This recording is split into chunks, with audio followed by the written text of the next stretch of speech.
We'll start things off with Dan Rubin. Pied Piper here.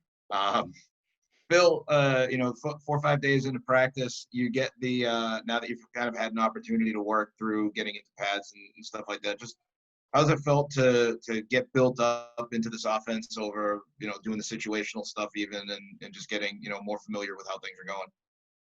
It feels great because now we're finally getting into real football where we're full pads.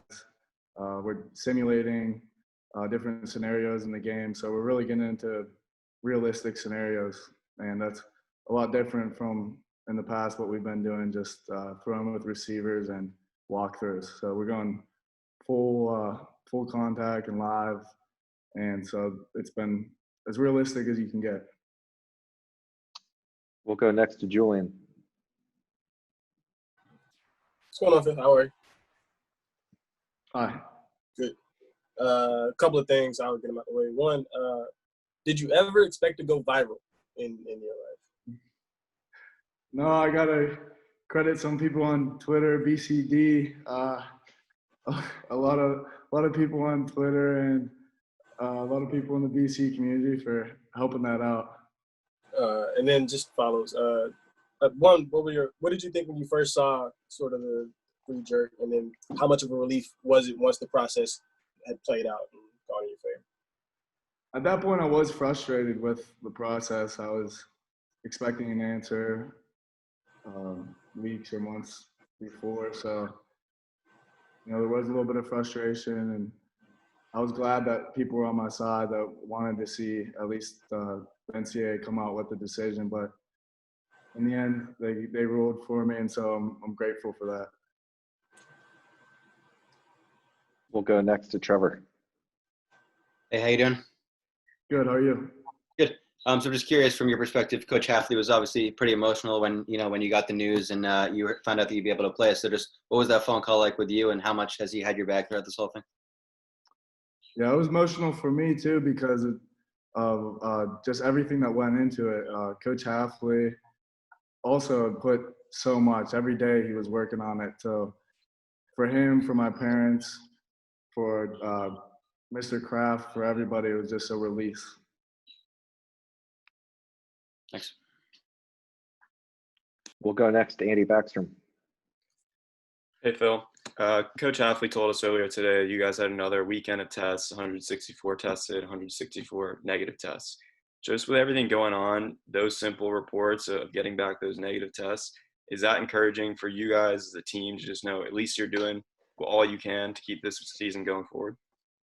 It is encouraging, and it shows me that my teammates really care about our team and what we can do.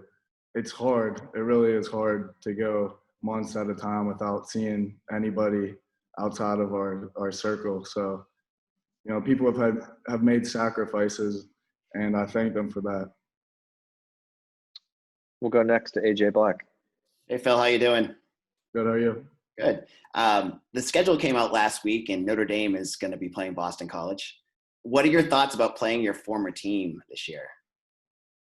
I'm really excited for that. I know all those guys, and we wanted them on the schedule. I'm glad that they made it happen, and we look forward to it. Hopefully we can play. Thank you. We'll go next to Julian.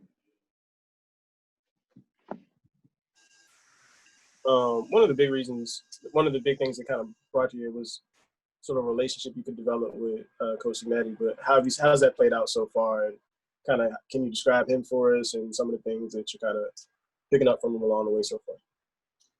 His mind's always churning. All us quarterbacks, we laugh about him. Like, we'll just randomly be walking, and he'll blurt out like he just thought of another play or something off of this play. So his mind's always churning with thoughts, and he's really been good with telling us, what he's thinking, what he wants with the plays. We've been going through plays, and we've really learned a ton just in camp so far.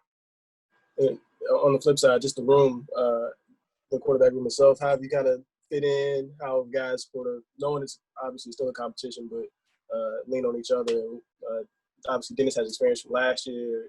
Are you guys talking? How much have you guys developed the relationship? What does he help with? I think We're rooming together, so we've become close. I thank those guys because it's a hard position. A quarterback coming in, transferring, it can be awkward, it can be weird, but they've made it very comfortable for me, and they've been cool with it through the sport. We'll take 2 more questions, guys. First with Dan Rubin, and then with Andy Backstrom. Phil, kind of a quick two-parter based on that BC Notre Dame rivalry aspect, because I know you were at Notre Dame last year when they played BC, and what was that like for you to see BC on the other side? Because it is kind of a good rivalry for us up here in college football. It's the big one for BC, and now that you're on the other side, if you talk to any guys, what that was like when they played Notre Dame, and how it might, how your mind's kind of shifted now from going from one side to the other. Yeah, it's weird. I think back on that game a lot because at that point I didn't know any of the Boston College football players. I think Hugh Davis was the only guy I really knew. But yeah, I look back on it and I think about those plays and what happened. And so yeah, it flipping around. It's gonna be. I just can't wait for it. I hope we can play. We're all hoping we can play that game. And we'll wrap things up here with Andy. Phil, we talked to Brandon Sebastian over the weekend. He mentioned how you're really good at fitting the ball in a tight window, especially when the defense is playing cover 2. Is that something that you pride yourself on, and trusting your arm, fitting that ball, and you challenge the DBs up in practice? Yeah, Coach Ignetti's been wanting us to make the challenging throws to really test it. He says it's practice. We're not, you're throwing to get better, so you want to try to hit those tight windows. And I do pride myself on making those kind of throws. Great, Phil. Thank you for your time.